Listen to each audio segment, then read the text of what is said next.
Welcome to Leveling Up with Launch, where we work with coaches, investors, and the Launch Control CS team to help people fully optimize their launch control accounts and their text engagement strategies. Today, we're joined by Clifford, the Cowboy Closer Walker, and Regina Polk. How are you? How you doing, Clifford? How you doing, Regina?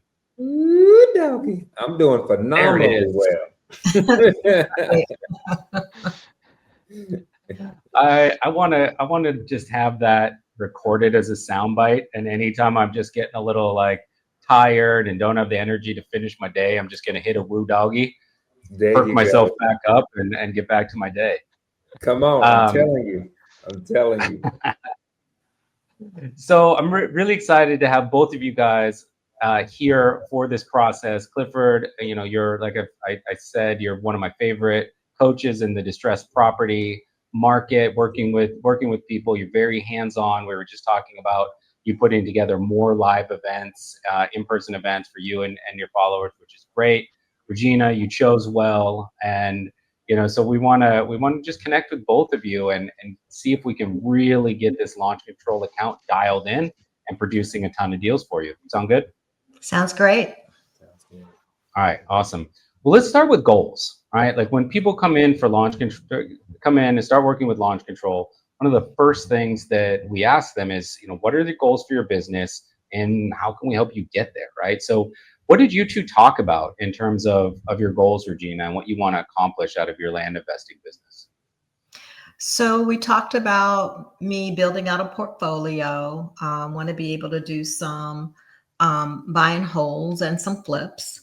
And for me, I still have my W-2, so my time is limited. So I have to make the most of my time when I'm working my real estate business. And one of the reasons I chose launch control is for ease of doing that, right? To really help and assist me maximize the time that I have. Okay, that's great. And Clifford, what was kind of some of your early advice? Because I know that I'm guessing that you're advising Regina to use wholesaling as a cash flow to set up that portfolio. But I'd love to hear some details from you. Yeah, I think for us too, and Miss Regina, correct me if I'm wrong, I think too, one of the goals is to get her doing this full time. And so we need to create that active income alongside the portfolio, so to speak. And that's where launch control kind of comes into play here to help us maximize, the active side of things while still being very mindful, if that's the word, of our time and how productive we're being with our time. No, that's perfect. And I know a lot of coaches will suggest that for most of the skill sets that you need to learn inside of this business, you do want to, for a time, do it yourself so that you really understand the intricacies of everything involved. Send your own text messages, definitely take as many seller calls as you can and really dial that in, understand the disposition side of the process so you're not getting burned along the way anywhere, right? But from there, there's always an opportunity to start to outsource the things that don't need your direct focus. So, I'm going to drop a little plug quickly for our done for you texting service, Launch Leads, where we can take everything that we talk about today and we can run this program for investors so that they don't actually have to touch launch control. What they're doing is just receiving what has now become inbound leads. So it's taking an outbound marketing service, turning it into an inbound lead source, and cutting back on the amount of time that you need to spend in app. Again, I do think understanding the app and how it works is a great idea, but it is something that's on the table for investors who are busy and might feel like they don't have the time to incorporate this into their daily investing schedule. Yeah. Nice. All right, so let's go, John, if you don't mind. Let's go to the import page, and let's talk about Regina. I'd love to hear from you, kind of markets you're focusing on, and then what your data strategy is, where like how you're segmenting your data, and how you're kind of focusing in your efforts in your investing business. And Clifford, of course, if there's any you gave going in, I'd love to hear what your advice was going in. Okay. So I I pull my data out of PropStream, and I have another area that I also REI Works. I pull data from there. I skip trace and I import it into Launch. Okay. Um, Clifford, do you have, like, in your coaching, are you taking more of a broad-based approach, or are you suggesting to segment by, for instance, motivation, like out-of-state landlord, free and clear, anything that's money worries related, pre-foreclosure, liens, that kind of thing? Are there any, or other types of segmentation? Are there any segmentation best practices you advise? I kind of actually do a little bit of both in my opinion. Because too, I know, especially with something for me in my personal experience with text messaging, there's also a volume component of that.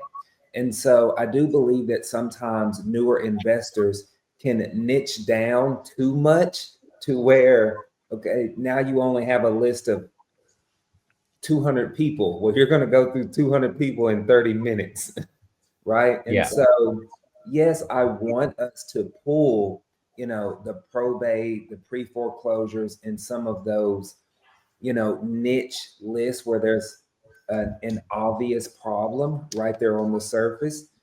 But I also am a huge fan of, okay, let's pull data by the county if we can, because sometimes too, and this is just my country thinking, correct me if I'm wrong, but if we're going and we're pulling data by Dallas County, well, guess what's in that data? The pre-foreclosure, the probate, the tired landlord, right? Any of those people that would be on those individual lists are still going to be on that bigger list. Does that make sense?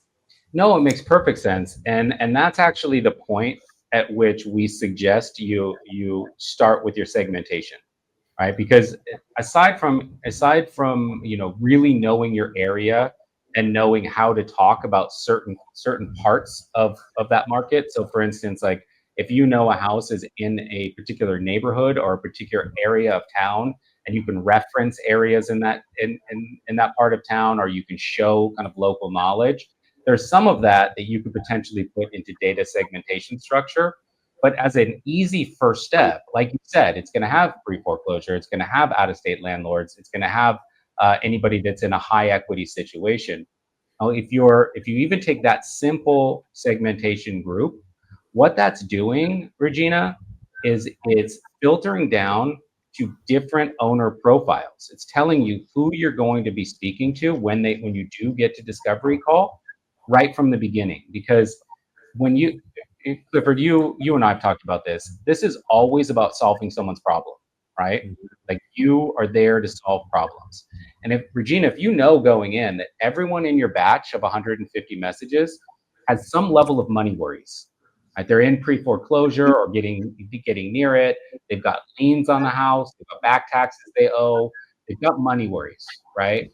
Then the way that you're going to guide that conversation and the solutions that you're most likely gonna discuss are going to be related around money worries, right? So, Clifford, the call, I'm assuming, might be something like, what we aim to do is be, really transparent about how this works, but it's also an expedited process. So we're going to be able to get you, this estimated value within 14 days, right? So once you have that money in hand, what would you do with it? What you know what I mean? You can frame the conversation around the speed at which you're going to be able to get them paid, the amount that you might be able to get them paid, but get them thinking about money as being a problem solved, right? Whereas, Regina, if you're talking to out-of-state landlords, for instance, money might not be their concern at all. Their concern might be they have no time to get out to the property. They can't keep a property manager to save their life. They've just got issues with it, and it's, they had plans for it, and just nothing came of it. So they're looking for, like, ease of exit. And so if you know going into each one of those conversations exactly who you're talking to, then you can organize your day, and you can be like, hit a woo doggy and be like, money worries. Okay, focused on money worries. Got it. Take a deep breath, hit another woo doggy. Out-of-state landlords. in that space, right? And you just kind of organize your thought between your woo doggies and exactly who you're going to be talking to. Yeah, Is that that makes sense. And I think, like, for me, like, I think I have a combination of the two things that are going on. In some instance, like you'll see, I had retired landlord, a tired landlord, and in others, it's by county or, you know. Mm. So yeah, but what you said just absolutely makes sense. Yeah, what's funny too is literally today, earlier, I released a video on YouTube talking about one of the biggest secrets that people aren't talking about, and that's focusing on the conversation with the seller. And one of the statements that I made was we need to focus on the problem, not so much the property. And I think that that's kind of what you were talking about. Like, if we know that we're dealing with a tired landlord here, we need to focus on their problem and how we're going to solve that problem for them, no matter what list that's on. So I do think that it's actually really nice to see her have those broken down because she knows her avatar and the people that she's talking to. Yeah, and as you grow this thing, Regina, and you really get into building that portfolio, you might even start to think about exit strategies, right? So, do you mind if we create just a sample campaign name to kind of illustrate what I'm talking about? Sure. And John will show you. John, I'll have you kick back to the direct import page in a moment to kind of show how to make these match. But let's go with Pineville. So we're going with the county name or the market that you want to focus in, right? And drop a line in there, John. And then we'll go, well, for out-of-state landlord, let's just do OSL, right? Out-of-state landlord. Then drop a line and I'm going to add, you don't have to do all these, but I'm just going to add these in, right? Do less than 300K. And then do one line and do wholesale or flip. Wholesale or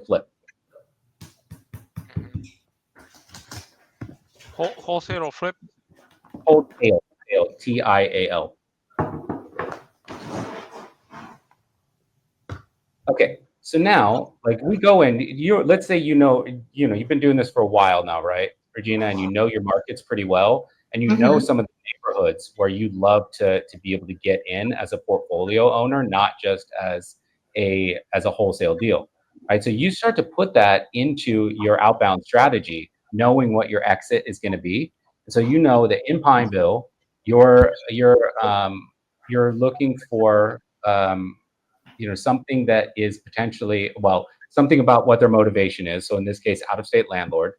And then, you don't want anything really, because what you're focusing on here is something that you could add to your portfolio. You don't want anything that's over 300,000. That's going to be too much, right? So you set your upper limit of what you'd be willing to pay, and then your exit strategy.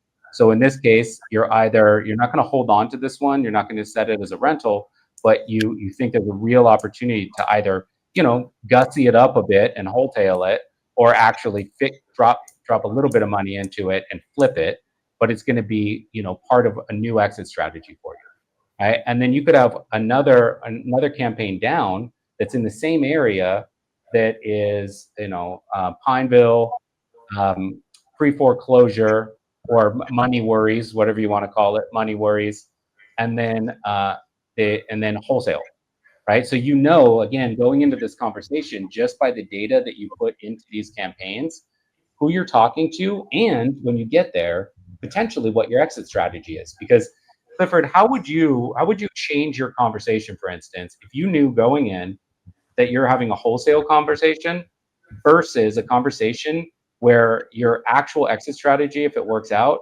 is to flip it? I don't think my conversation would actually change much. I think the conversation would flow the same. I think it would come down to offer. What we could offer would probably vary or change, knowing on the strategy there. Yeah. More than anything for me.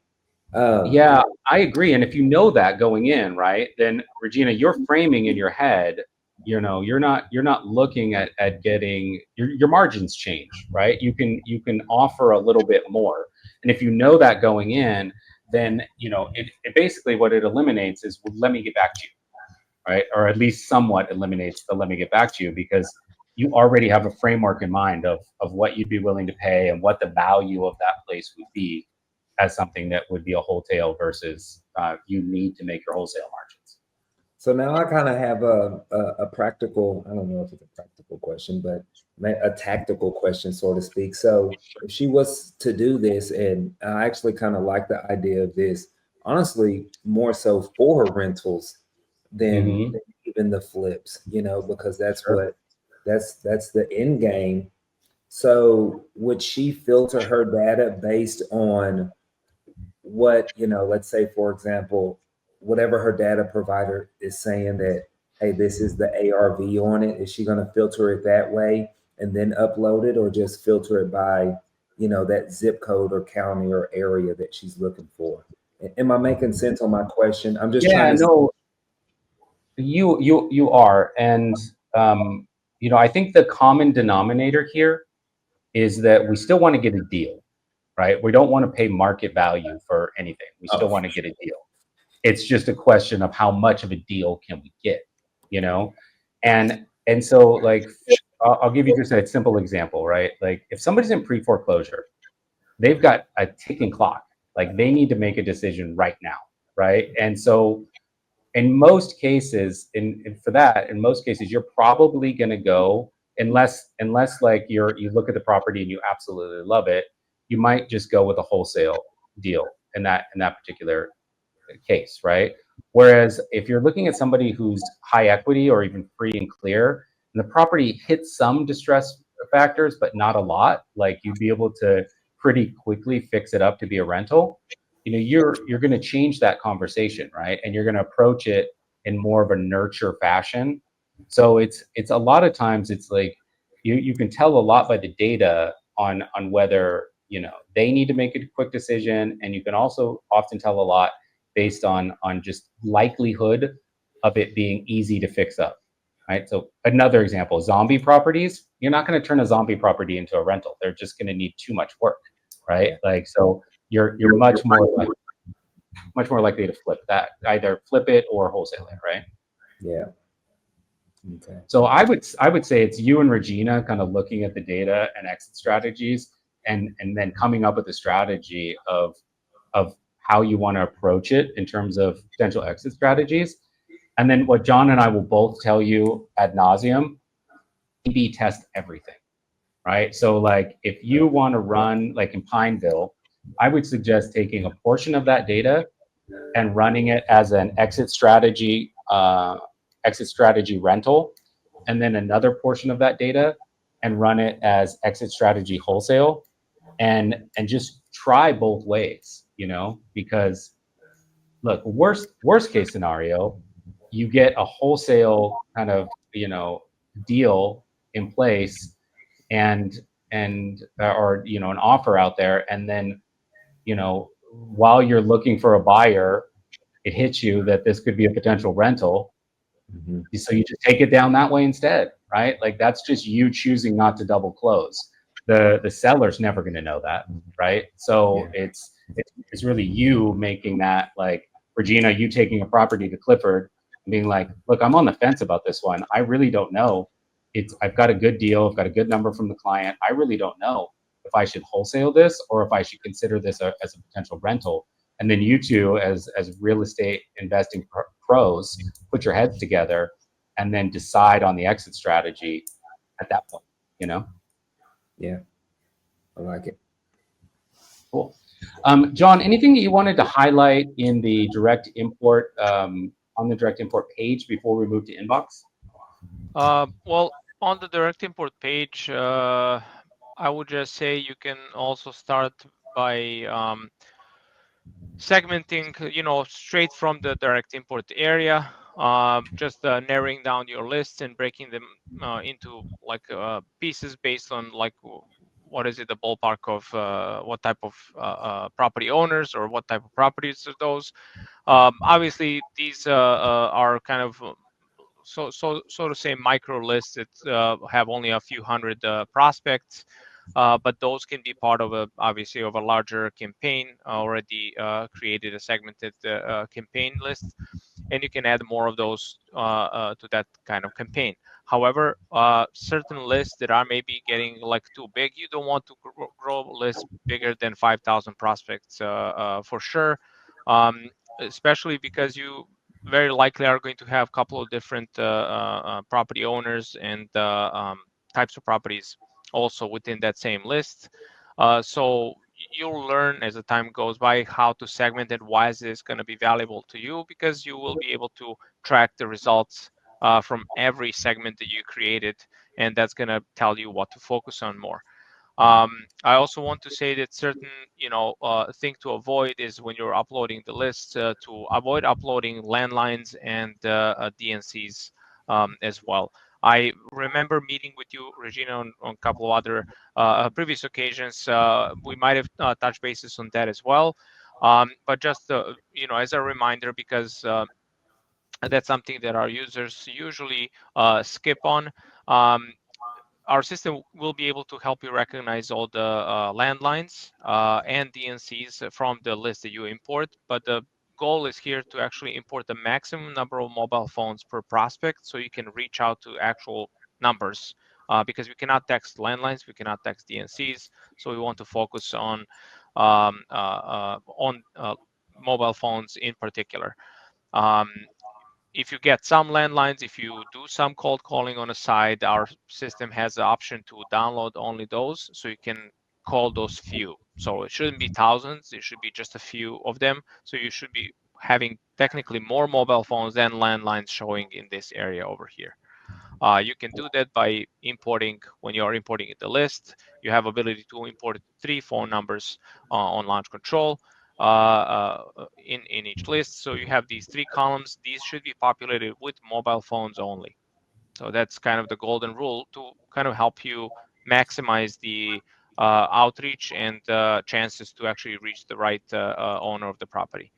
I also want to say that one thing I'm noticed is that you don't have a lot of data imported here altogether. There are only about 10 lists since you started. So data is a little bit scarce here, and you also lately are doing mostly follow-ups, which of course you should run through your follow-ups. They shouldn't be sitting in the follow-up section way too long. However, doing mostly follow-ups means that you are not dealing with fresh leads. You're dealing mostly with people who were non-responsive for XYZ reason. When you follow up with them, you will see, who didn't want to respond at all, maybe will never respond, and obviously you'll find out about the ones that will. We do see very often deals being made through follow-ups. That's one of the common ways to make some deals for sure.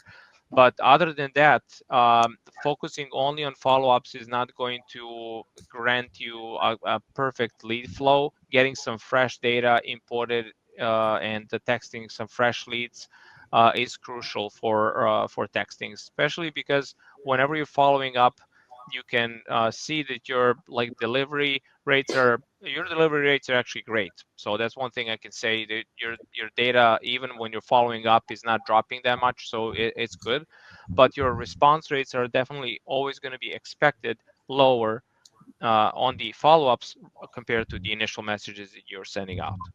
So, John, we're going to dive into the follow-up nurturing a little bit in a little bit, just after the inbox.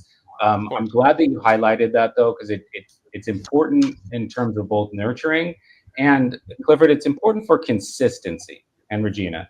So what we want to do with any real estate investment business, and Clifford, you'll second me on this, is we're trying to create what is essentially an assembly line system, a personalized one, a helpful one, but an assembly line system. So when you close one deal and you kind of turn back to your pipeline, you've got another ready to go, right? You're not marketing, closing, dispoing, starting over. marketing closed, dispo, start over. That becomes a situation where it's hard to feel like you're gaining traction, and it always keeps you a little bit worried about the health of your business.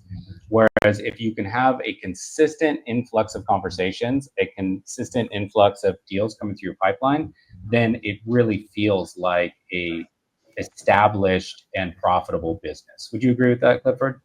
Yeah, I would 1,000%. I do have a couple questions though. Yeah. What were you saying? Don't upload more than 1,000, I mean 5,000 leads at a time in a campaign? Yeah, let John? me explain that one. So what we're saying is not necessarily don't upload more than 5,000 names for the month. We're saying is keep your campaign sizes limited. So maybe like 1,000 or 2,000, where you're going to be able to run maybe 10 batches. Because once the names have been added to a campaign, you can't shift them around. You can't move them to another campaign. So if you set, for instance, on for our earlier example, you're in Pineville and you dump 10,000 names into a Pineville campaign, and you're thinking all of these as wholesale. And then the more and more conversations you're having, you're like, I can't get these margins to work at wholesale, but a lot of these houses look really good.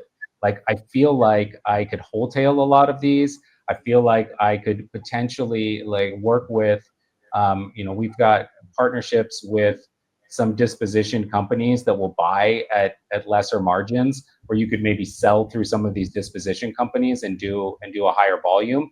You might want to change your exit strategy, but now you've got 10,000 names in this wholesaling bucket, and you have to like weed through and filter through and treat every conversation as a lot more hoops you have to jump through.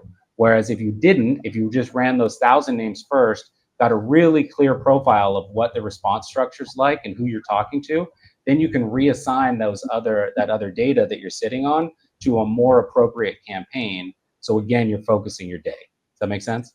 Yeah, so it sounds like you're really thinking proactively on like the exit strategies and the data that you pull. So the campaigns that we pull are not specifically or only for one exit strategy, but more gears towards one. That makes sense, or am I Yeah. saying it correctly? No, it does. Or even at the very least towards motivation profiles, right? Like you could be calling some people that are, I don't know, out of state landlords, and everybody's on that out of state landlords campaign, and you find out that everyone you're talking to, they're out at the property every now and then, and they've got family in town, and they have more of a local connection to it than you thought, and you just want to reframe those conversations. So you want to kind of regroup it into another campaign where going in what those motivation factors are. Even if your exit strategy is wholesale for all of them, you still want to be able to frame your discovery calls based on as much as you can glean of motivation as possible. Okay. And then lastly, I'm trying to think of the best way to frame this question here without getting anybody in trouble. Let me ask you this. Does the platform, or are we able to, not recommending it, but are we able to reach out to where it doesn't take out the DNCs? Now, I'm telling everybody, disclaimer, please follow all of your local laws and regulations. This is just a curious question from Clifford. John, do you want to address how we deal with DNCs? Yes, in general, when you are uploading your list, we suggest you to avoid adding DNCs to those actual uploads, because we're not supposed to target them at all. I got that question asked before, and we discussed it like internally, and DNCs are definitely not to be texted at all. What happens with DNCs is that it definitely increases the number of opt-outs that you're getting on the platform. And a high number of opt-outs, like an extremely high number of opt-outs, is something that's looked at almost as a trigger for spamming. because you're consistently getting the same answers: leave me alone, stop, cancel, and that type of stuff really shows that you are targeting groups that are unmotivated sellers totally, and on top of that, they're considering your messages pretty spammy. Because if at the end of the day, when you think about the connection that you're making, with those guys, you're not making any kind of connection. So most of your outreach might end up being, in that sense, meaningless if you added just a bunch of prospects who were already marked as DNCs to those lists. So, and plus you're getting, you're kind of exposing yourself to, potential, danger of getting in trouble with exactly those people. Like, you're very unlikely to get in trouble with prospects that are actually having a normal conversation with you. And even if they say, hey, leave me alone, don't text me no more, and you're going to reply to them, you're maybe going to make it a quick reply. You're going to say, I appreciate it, letting me know. I will leave you alone. I won't text you anymore. And you'll show them that you're human and you're sorry that you triggered them, and they're going to feel it, and they won't probably make an act on that. But when you're constantly pushing buttons by texting DNCs, it's really, really counterproductive for sure. Yeah. So Clifford, the juice is not worth the squeeze on that one. But what I'll say is that, look, hey, anytime you're well, here's the thing. Like, the way that I look at it is, or you and I've talked about this. Yeah. Like, if Regina's pulling data for her market, and let's say there are 1,000 names on that list, right? Let's say she gets 200 to 250 people to respond via text, through the multiple touch points that she's afforded.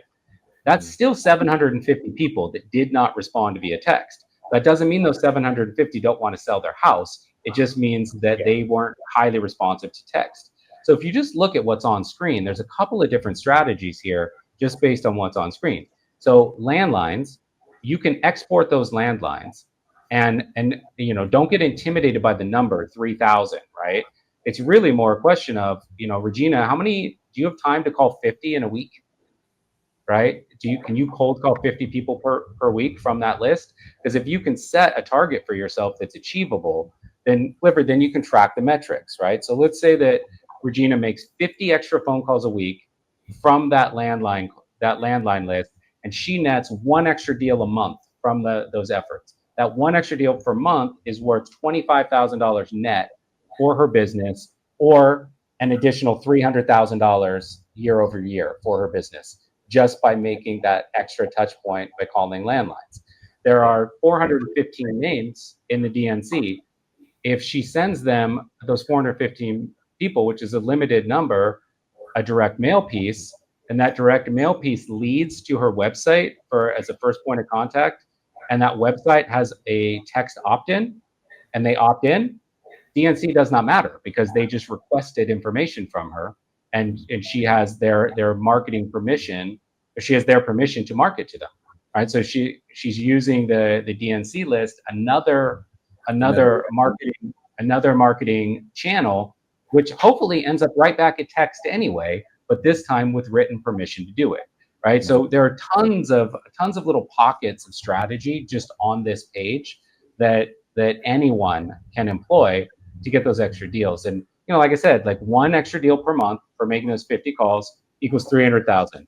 If you send out those direct mail pieces and it equals an extra, say, 5 additional deals over the course of the year, that's an extra $500,000 combined from those two efforts. Just having that little extra touch point, that little extra effort. Regina, $500,000, that might buy you a couple of properties for your portfolio. That's not nothing. Yeah. As I like to say, that'll buy you a good steak dinner and a decent bottle of bourbon. Some bourbon, yes. I want to drink the kind of bourbon you're drinking. What are you talking about? But all right, no, so I'm with you. I was just curious about that. Just it's more of a curious question, but no, I'm with you all 1,000% on that.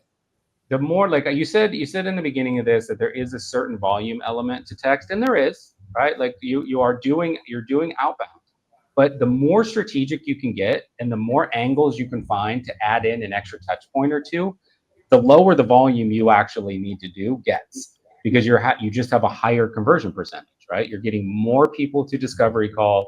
You're using the skills that people are learning working with you to close those deals. And then, however you're dispoing or whatever your exit strategy is, you're just growing and growing your REI business faster.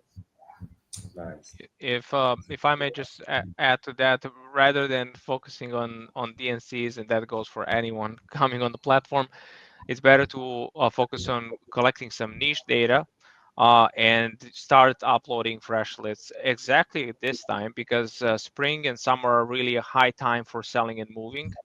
So this is the best time to actually push hard on your campaigns and bring in some fresh data in here. Yeah. All right, so let's jump to the inbox. Yep. Where all the money is made. It should be obvious, but in its 7 years of existence, every single deal that has ever been closed from Launch Control started right here in the inbox. If they don't get into the inbox, you're not getting a deal, right? So this is where all the money is. John, can you highlight a couple of conversations I want to highlight? Kathleen Argues, I think she's about 5 or 6 down. Mm-hmm. Pull that one up. Let me see.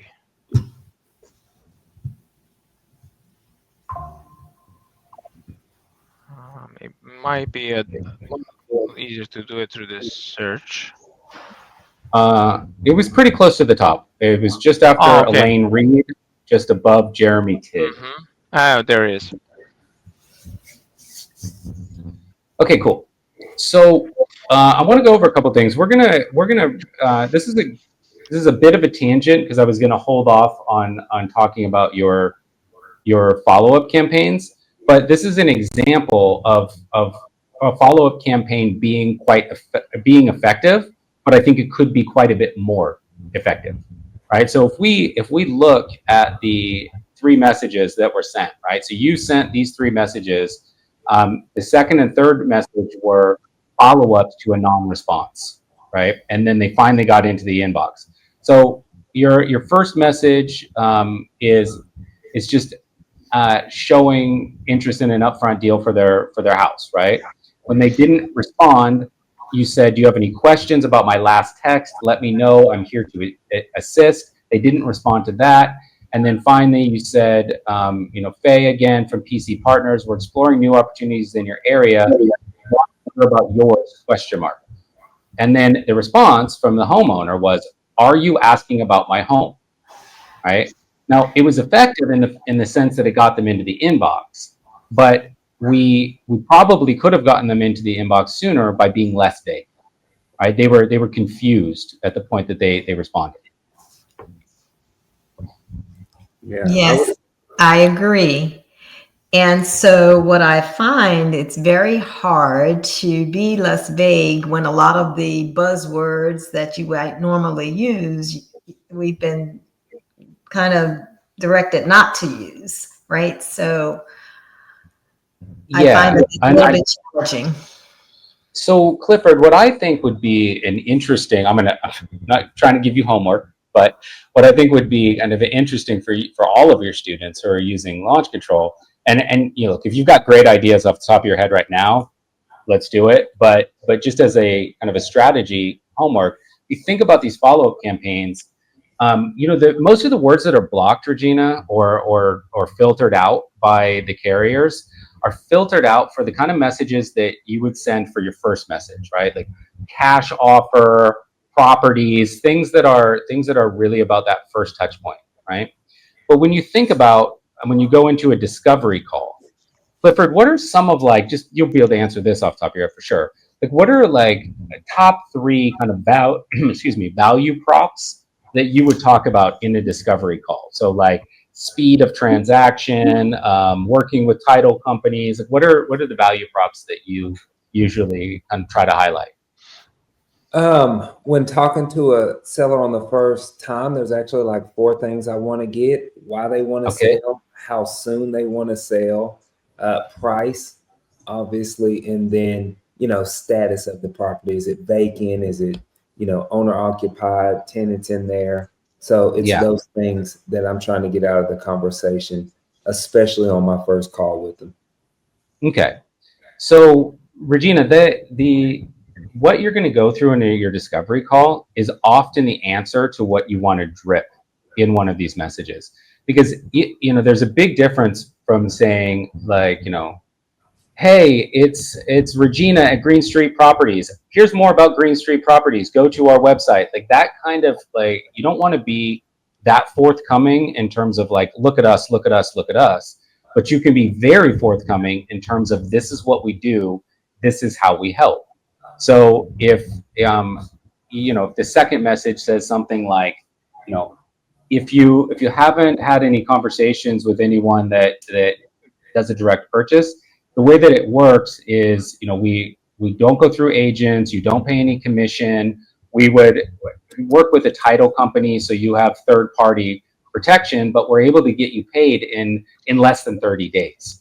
Or maybe another message is something like, assuming you are kind of interested in letting the place go in the next, in the next few months, curious why you're thinking about letting it go, right? You're just trying to get some of that value, but you're taking a different angle with each message, so that in each message they're learning a little bit more, either about you or, more importantly, about the process, right? Because an advantage that you can get that not a lot of wholesalers take is just being really, really honest about this. Like, no nonsense about it. Like this is what we do, this is what we can't do. Because here's the thing, is that if they ended up on your list, they fit distressed property profiles, right? Like, you're not texting anybody that lives in a new development in a turnkey house that just bought it 6 months ago. That's not who you're texting, right? So they fit a profile.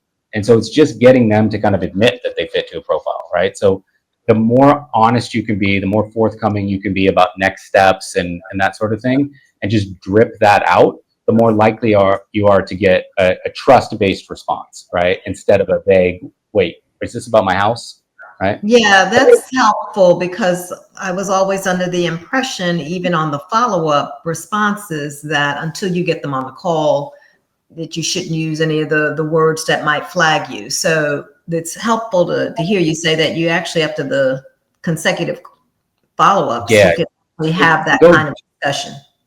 Yeah, go deeper into what you offer, and a lot of those talk tracks just aren't going to have words that would get flagged, because they're usually conversations that you'd be having on discovery call. But the only thing too, though, is I don't want it to be, and I'm just thinking out loud, and y'all please correct me if I'm wrong. I think it should always still be kind of high level. I wouldn't want you to get into offers through text messaging. Right. So if they want to say or start drilling you, hey, well, what's your price? What's your offer?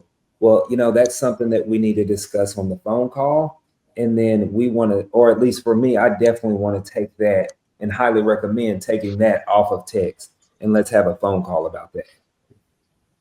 Yeah, so that's a great point, Clifford, and it's a good segue into quick replies. Okay, so quick replies, the thing that most people do in launch control is they look at the top 4 or 5 things that they get as inbound responses. Right? What's your offer? Who is this? How'd you get my number? Not looking to sell right now. And they have just a canned response to that first answer, right? Whereas actually, you're going to have, when you have a productive kind of conversation that looks like it's going to pivot to a text, you want to be able to think of it like a decision tree of where the conversation is going to go. And so you might have some of these conversation bits that are, third responses, fourth responses, but you want to have those ready to go. So, like, per Clifford's point, like, if somebody says, what's your offer? your response instead of giving them an offer is like something. Clifford, you and the students can work on like the exact scripting for you guys, but for me, I'd be like, look, like, this is not something that this is a business that I take very seriously. I need to do due diligence on the property. I need to really understand what your needs are out of the property. I can't just throw a number out.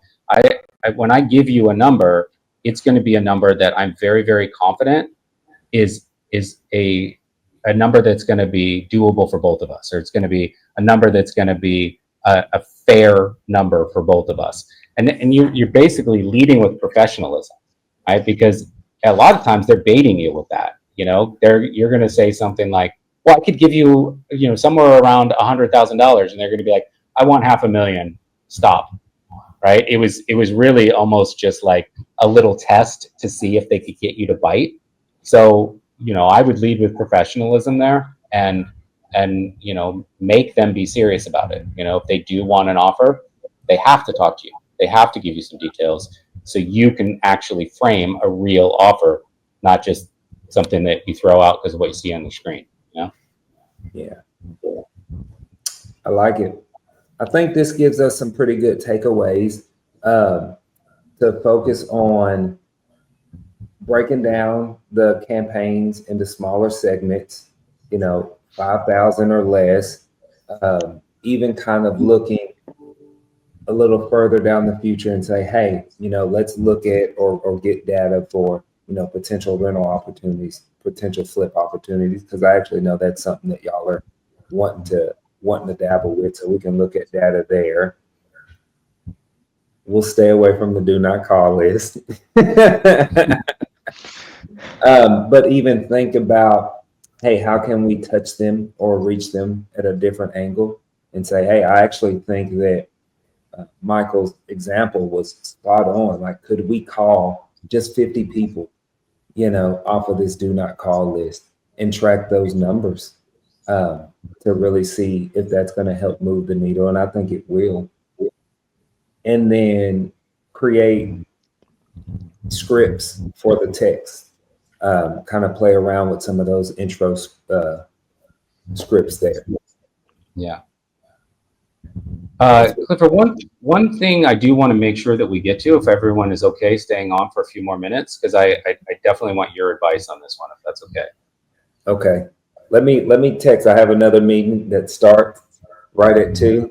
Let me text and let them know that I'm going to be a tad minute. If I could steal 5 minutes, that's all I need.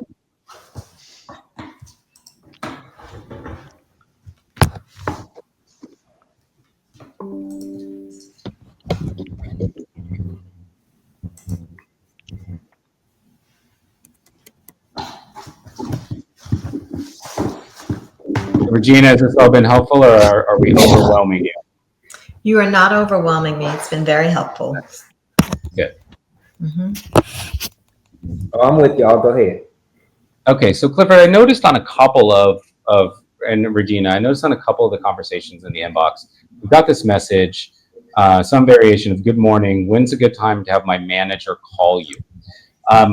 My question, just looking at this, not knowing anything else about your follow-up process, is how often does it stall out at this message? But I'm curious, like, from your guys's strategy, what you're doing with this. Like, are you giving them a call from CRM? Is there a listing for this that you're tracking elsewhere? Like, what happened with this conversation post, what's a good time to have my manager call you? So basically, if we don't hear back, we might pick up the phone and give a call directly. Mm-hmm.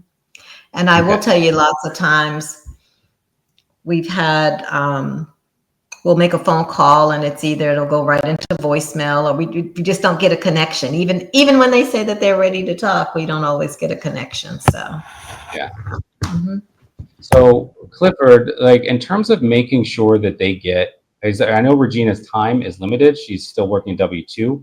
So getting this into basically a scheduled call with the decision maker, how would you play that?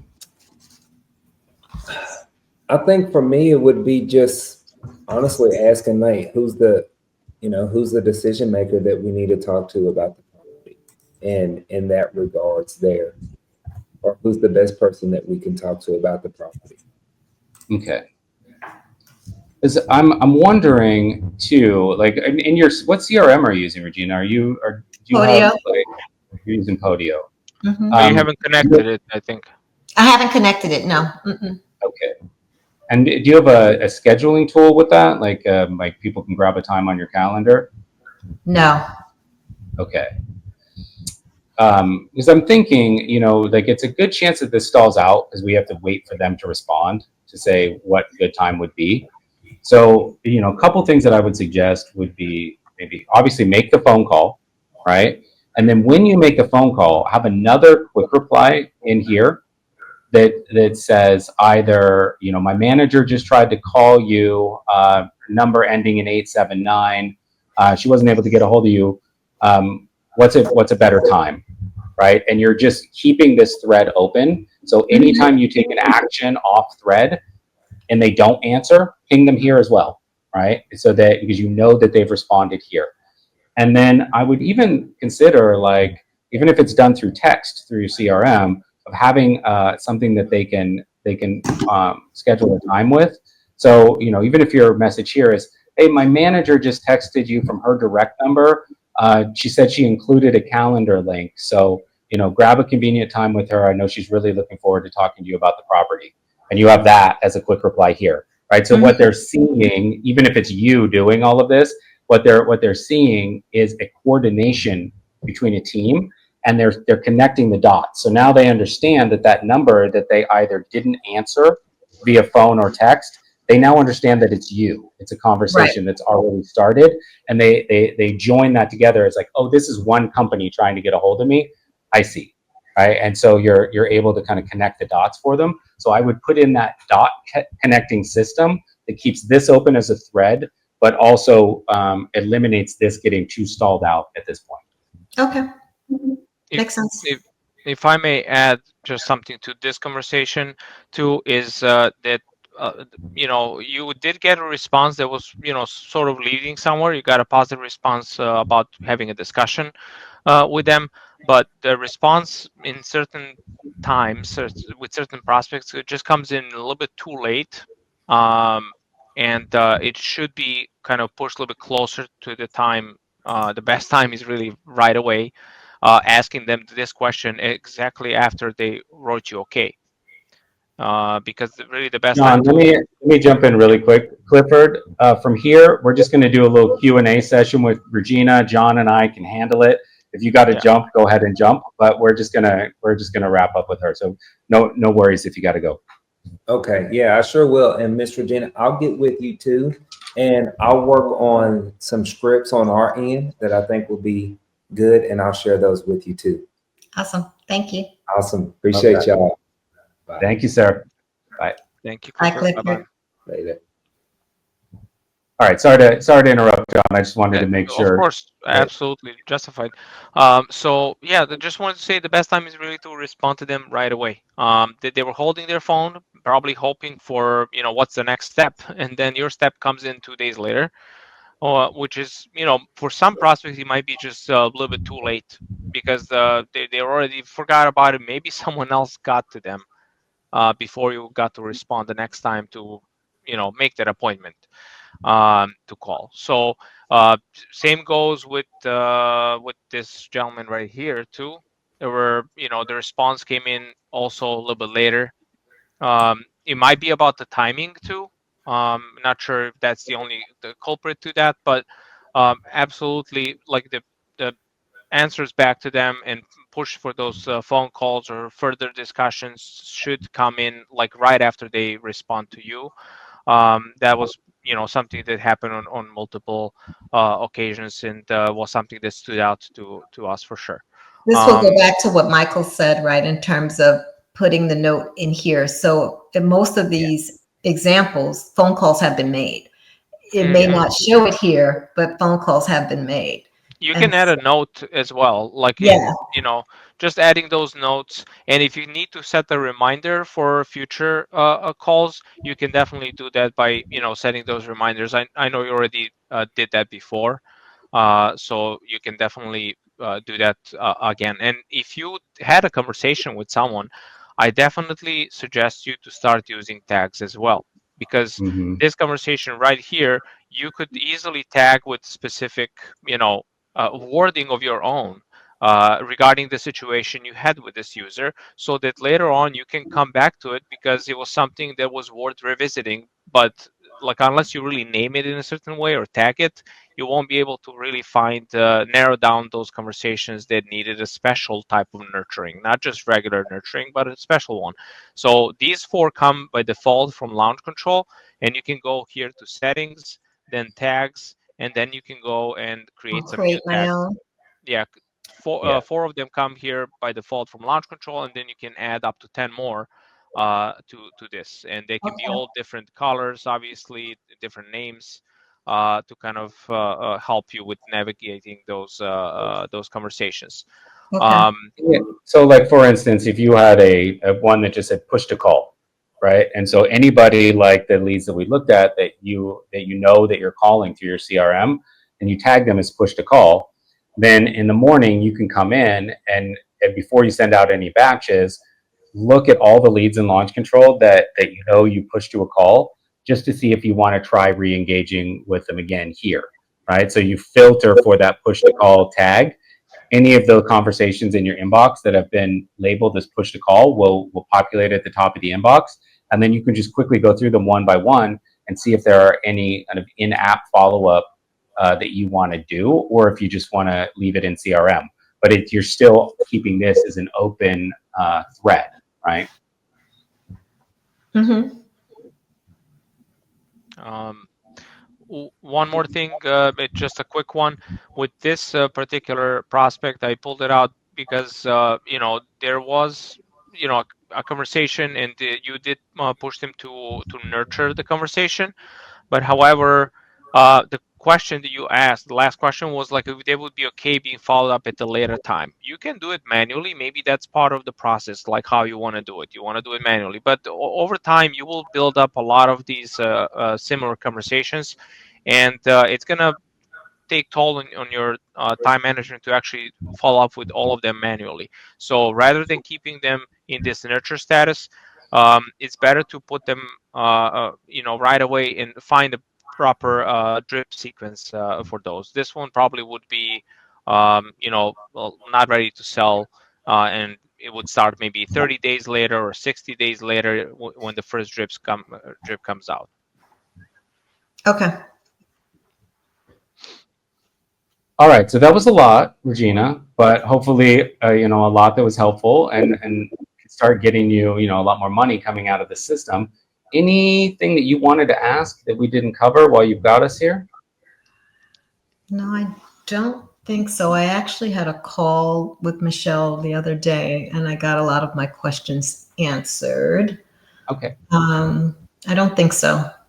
Okay, great. And just remember the customer success team, John and his colleagues are always available. So, reach out to us, anytime you want to find a new strategy or fine tune a strategy you've already got, really lean on them. And we're always here to help. And of course, anything that's messaging related or real estate, very heavily real estate investment related, you've got Clifford. So between the Yeah. two, you're in really good shape. Awesome. Thank you so much. Okay. I appreciate you taking the time. Absolutely. All Thank right. you, Thanks, Regina. John. Appreciate you being here as well. Thanks, everyone. Thank Bye. you, guys. Nice seeing Take you again, care. Regina. All righty. Bye-bye. Bye bye.